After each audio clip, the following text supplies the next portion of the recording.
मध्य प्रदेश की समकालीन राजनीति के कद्दावर नेताओं में सबसे सौम्य और शालीन राजनेता राजेंद्र शुक्ला को विंध्य के विकास का आधुनिक पुरोधा कहा जाए तो अतिशयोक्ति नहीं होगी।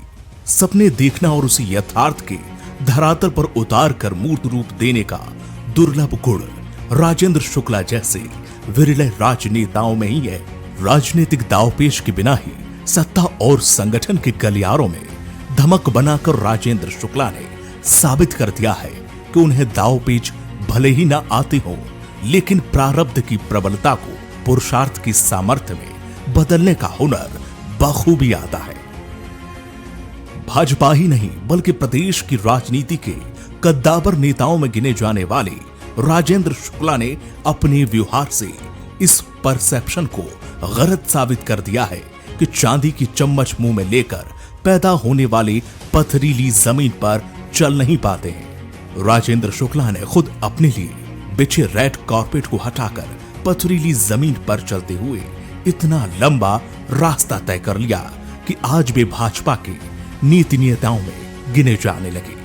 सिर्फ रीवा ही नहीं बल्कि प्रदेश के धनाढ्य ठेकेदारों में गिने जाने वाले भैयालाल शुक्ला के पुत्र राजेंद्र शुक्ला को ठेकेदारी के बजाय लीडरशिप में ज्यादा मजा आता था।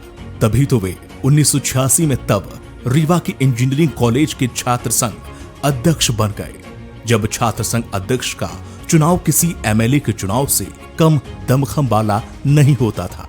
छात्र राजनीति से सियासत का ककहरा सीखने वाले राजेंद्र शुक्ला ने पढ़ाई पूरी करने के बाद इसी दिशा में कदम आगे बढ़ाए और बहुत जल्द सफलता की सीढ़ियां भी चढ़ने लगे। राजेंद्र शुक्ला भाजपा के उन नेताओं में नहीं है जिन्होंने अखिल भारतीय विद्यार्थी परिषद और भारतीय जनता युवा मोर्चा जैसी पारंपरिक सीढ़ियों पर चढ़कर भाजपा में बड़ा मुकाम हासिल किया हो। वे युवक कांग्रेस के रास्ते भाजपा में आए, लेकिन अपनी विद्वता और शालीनता के दम पर भाजपा की सियासत में तमाम सीढ़ियां चढ़ते हुए युवा विधायक से उप मुख्यमंत्री तक का सफर तय किया। शुरुआती दौर में भी मुश्किल भरे रास्तों के बावजूद उन्होंने अपनी रचनात्मक राजनीति का साथ नहीं छोड़ा। इसके चलते वे भाजपा के पितृपुरुष कहे जाने वाले कोशाभाऊ ठाकरे और दिग्गज नेता सुंदरलाल पटवा की नजर में आ गए। बदलते सियासी समीकरणों के चलते अर्जुन सिंह जैसे नेता कांग्रेस से बाहर हो गए और तिवारी कांग्रेस बना ली। ऐसे में सियासी वक्त ने राजेंद्र शुक्ला को हाथ के पंजे से मुक्त कराकर भाजपा का दामन थमा दिया। भाजपा ने उन्हें 1998 में रीवा के राजघराने के महाराज पुष्पराज सिंह के खिलाफ रीवा विधानसभा सीट से मैदान में उतार दिया। सियासी चालबाजों ने शुक्ला को यह चुनाव महज 1200 वोटों से हरवा दिया। इसके बाद भी शुक्ला पूरी शिद्दत के साथ भाजपा के कामों में जुटे रहे। संगठन के प्रति उनकी वफादारी ने उन्हें 2003 में फिर से टिकट दिलवा दिया। इस बार किस्मत ने उनका साथ दिया। उन्होंने रीवा महाराज होने के कारण अजय कहे जाने वाले उन्हीं पुष्पराज सिंह को परास्त कर जीत का आगाज कर दिया। पहली बार 2003 में भाजपा का विधायक बनने के बाद राजेंद्र शुक्ला पर समय ऐसा मेहरबान हुआ कि करीब 21 साल में वे अपने समकालीनों को बहुत पीछे छोड़कर सत्ता के शिखर के साथ खड़े हो गए। उमा भारती ने पहली बार का विधायक होने पर भी 2003 में उन्हें मंत्री सिर्फ इसलिए बना दिया था क्योंकि उन्होंने शुक्ला के अंदर रीवा और विंध्य के विकास के लिए न सिर्फ एक ऐसी तड़प देखी थी बल्कि विकास को साकार करने का रोड मैप भी उनके पास था। रीवा में हर साल आने वाली बाढ़ से निजात पाने के मुद्दे पर हुई मीटिंग में अफसरशाही के साथ राजेंद्र शुक्ला के तर्कों से मुख्यमंत्री उमा भारती इतनी प्रभावित हुई कि उन्होंने अपनी कैबिनेट का उन्हें हिस्सा बना दिया।